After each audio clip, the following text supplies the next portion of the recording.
وَلَقَدْ يَسَّرْنَا الْقُرْآنَ لِلذِّكْرِ فَهَلْ مِن مُّدَّكِرٍ۔ الحمدللہ وَكَفَى وَسَلَامٌ عَلَى عِبَادِهِ الَّذِينَ اصْطَفَى أما بعد اعوذ باللہ من الشیطان الرجیم بسم اللہ الرحمن الرحیم قالوا أنؤمن لك واتبعك الأرذلون، کہنے لگے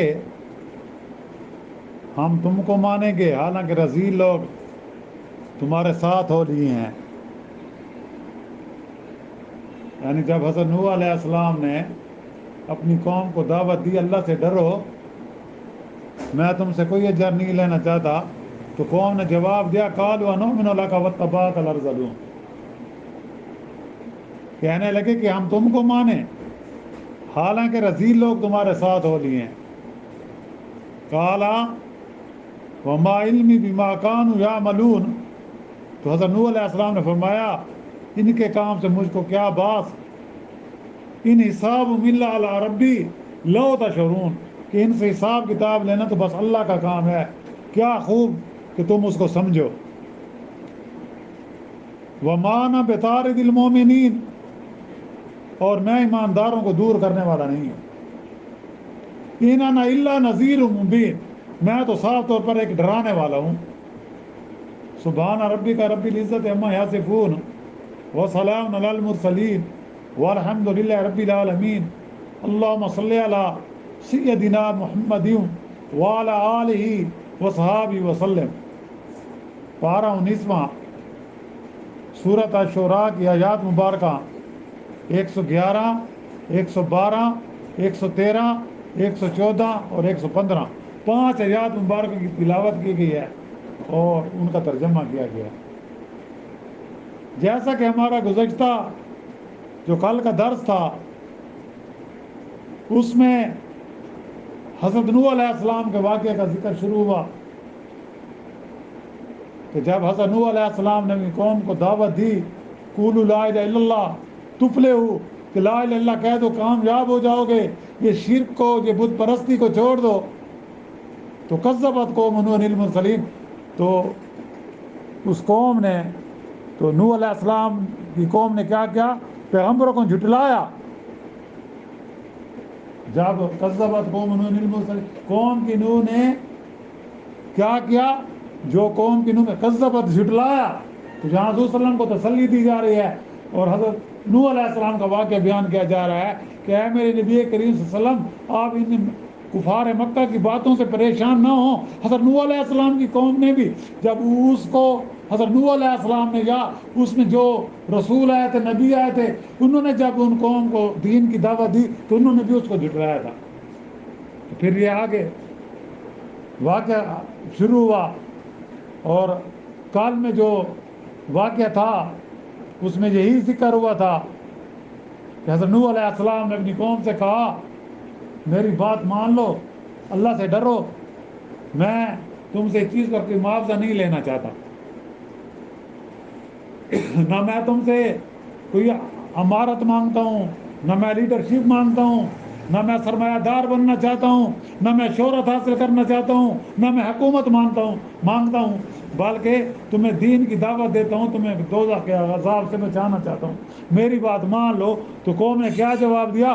قالوا نؤمن لك واتبعك الأرذلون، تو انہوں نے کہا کہ کیا ہم تجھ پر ایمان لائیں؟ تیرے جو ساتھی ہیں وہ تو رذیل قسم کے لوگ ہیں، یعنی کہ ان کی قوم میں کوئی وہ وقت نہیں ہے، وہ کم درجے کے ہیں، ادنا درجے کے ہیں۔ تو قوم اس کا جواب دیتی ہے کہ اے نوح علیہ السلام، ہم تمہارے کہنے پر کیسے چل سکتے ہیں، تمہاری بات کیسے مانیں؟ تیرے ماننے والے تو چند رذیل لوگ ہیں، اگر تمہارا قول حقانیت رکھتا تو ہمارے سردار اور شرفاء تمہارے پیرو ہوتے، ان بے وقوفوں کے مان لینے سے تو ہم تمہاری تصدیق نہیں کر سکتے۔ یعنی کہ ان کا معیار کہتا کہ قوم کے سردار لوگ اگر آپ کی بات مانتے تو تب ہم آپ کی بات مانتے۔ اور قوم کے سردار اور شرفاء کا یہ حال تھا کہ وہ تو حضرت نوح علیہ السلام کی بات کی طرف کوئی توجہ بھی نہیں دیتے تھے، وہ ان کو کوئی وقت بھی نہیں دیتے تھے، اور اگر توجہ بھی دیتے انہوں نے کوئی توجہ نہ دی۔ اگر کبھی توجہ دیتے نا تو پھر یہ اصرار کرتے کہ ان پاست لوگوں کو، غریب لوگوں کو، ضعیف لوگوں کو، کمزور لوگوں کو اب سے اپنے سے علیحدہ کر دو، ان کے ساتھ قطع تعلق کر دو، تو پھر ہم شاید تمہارے پیروکار بن جائیں۔ پہلے ان کو اپنے پاس سے نکال دو، تب ہم تمہارے پاس بیٹھ کر تمہاری باتیں سنیں گے، کیونکہ ہم کو ان لوگوں سے گھن آتی ہے۔ آج کل دیکھ رہے ہیں ہم مسلمان ہونے کے ناطے جو بڑے لوگ ہیں، سرمایہ دار ہیں، ان میں اکثریت دیکھو، سارے تو نہیں کہتا میں، لیکن اکثریت دیکھو جو غریب لوگ ان کو اپنے پاس نہیں آنے دیتے۔ آپ اونچا بیٹھتے ہیں ان کو نیچے بیٹھاتے ہیں۔ یہ خان خوانین قسم کے لوگ کچھ ہیں جو اپنے آپ کو سردار کہتے ہیں، تو وہ یا اس طرح بڑے بڑے افسر ہیں، اپنے نوکروں کو جو ہے نا اپنے برابر نہیں بیٹھنے دیتے، ان کے لیے علیحدہ انہوں نے برتن رکھے ہوئے ہیں۔ تو یہ کیا ہے؟ آج بھی ہم مسلمان ہوتے بھی اس پر عمل کریں، اللہ تعالیٰ ہمیں ان چیزوں سے محفوظ کرے۔ تو ہم اور ایک جگہ وہ کہتے ہیں نہیں بیٹھ سکتے۔ ٹھیک یہی معاملہ اس سورہ شورى کے نزول کے زمانہ میں نبی اکرم محمد الرسول اللہ صلی اللہ علیہ وسلم اور کفار مکہ کے درمیان چل رہا تھا۔ وہ بھی یہی کہتے تھے آپ اور یہ جو ایمان ہیں یہ تو غلام ہے، یہ تو ضعیف قسم کے لوگ ہیں، کمزور قسم کے لوگ، ان کی تو معاشرے میں کوئی وقت بھی نہیں ہے، تو ہم آپ کی کیسے بات سنیں؟ اس پر اللہ نے تسلی دی کہ اے میرے نبی کریم صلی اللہ علیہ وسلم، آپ ان کی باتوں کی طرف توجہ مت دو۔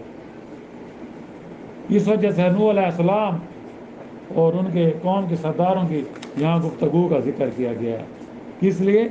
کہ آپ کو تسلی دینے کے لیے کہ بڑے بڑے سردار نبی ابو جہل جیسے لوگ، عتبہ عتیبہ اور اس طرح اور بڑے لوگ، مغیرہ بن شعبہ، تو وہ کیا کہتے تھے؟ یہ بلال رضی اللہ تعالیٰ عنہ غلام ہے، یہ عمار رضی اللہ تعالیٰ عنہ غلام ہے، سہیب رومی رضی اللہ تعالیٰ عنہ غلام ہے، اور ان جیسے غلاموں اور یہ کام پیشہ لوگوں کے ساتھ ہم کیسے بیٹھ سکتے ہیں؟ کیونکہ وہ محنت مزدوری کرتے تھے نا۔ تو یہ غریب غربا اگر آپ کے پاس سے ہٹا دیے جائیں تو ہم آپ کے پاس بیٹھ کر آپ کی بات سن سکتے ہیں۔ جس طرح نوح علیہ السلام کی قوم کے سرداروں نے ان سے کہا، ایسے ہی قریش مکہ کے روسا نے سردار رسول صلی اللہ علیہ وسلم سے کہا۔ تو اس پر نبی کریم صلی اللہ علیہ وسلم کو اللہ کی طرف سے یہ تلقین کی گئی کہ حق سے منہ موڑنے والا، یہ تکبر کرنے والے لوگ، خاطر ایمان قبول کرنے والے، ان کی خاطر متکبر لوگوں کو، ان کی خاطر متکبر لوگوں کو، ایمان والوں کو جو مخلص لوگ ہیں، جو غریب ہیں، ضعیف ہیں، ان کو دور نہیں کیا جا سکتا، ان کو ہٹایا نہیں جا سکتا۔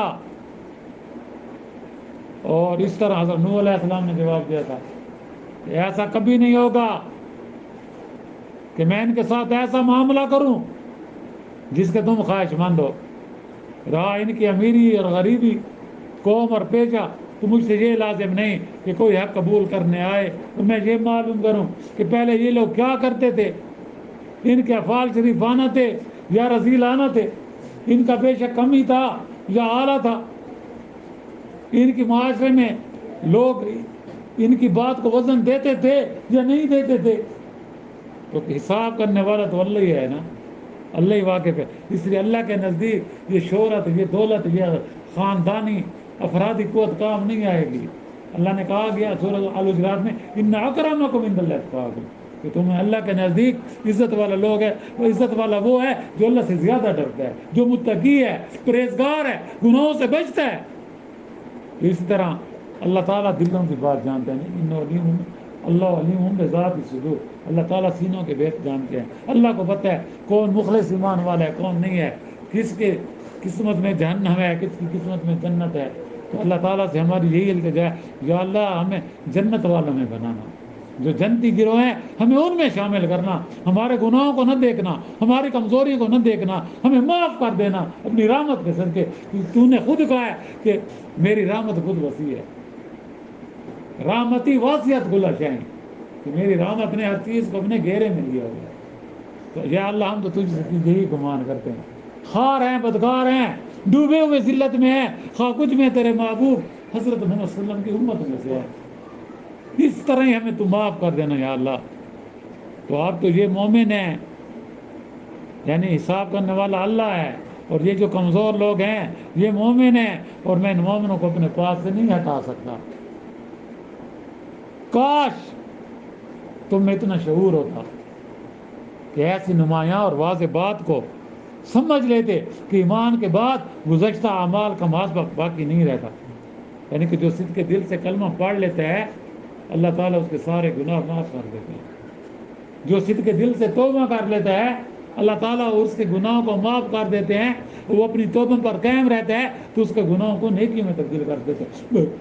جیسے سورۃ فرقان میں پڑھا تھا من یبدل الحسنات من یبدل السیئات حسنات، اللہ تعالیٰ ان کی برائیوں کو کس میں تبدیل کر دیتے ہیں؟ نیکیوں میں۔ تو اس طرح جب انسان ایمان لاتا ہے تو اس کے پچھلے سارے گناہ معاف ہو جاتے ہیں، اور اس میں کوئی امیری اور غریبی کو دخل نہیں، اس میں شرافت اور رذالت کو دخل نہیں، مومن ہو جانے کے بعد سب برابر ہیں۔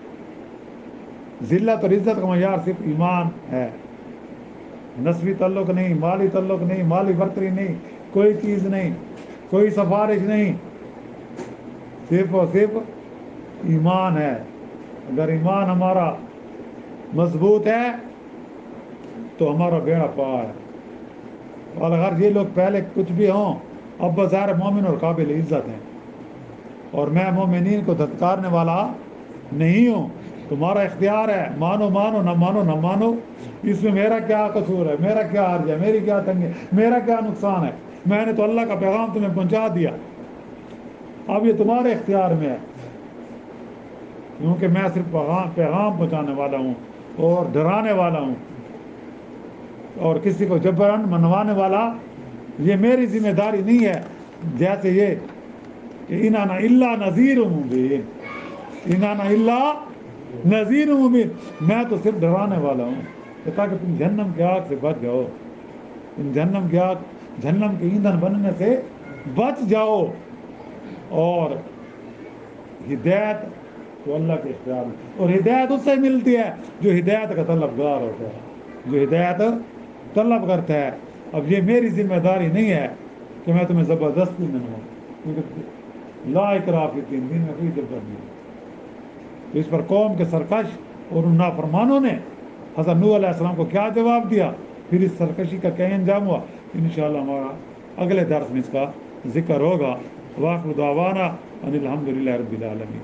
اللہم ربنا آتنا فی الدنیا حسنۃ وفی الآخرۃ حسنۃ وقنا عذاب النار وادخلنا الجنۃ مع الابرار یا عزیز یا غفار یا رب العالمین۔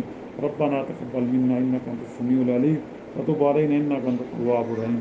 صلی اللہ تعالی علی خیر خلق محمد وآلہ وصحبہ اجمعین برحمتک یا ارحم الراحمین۔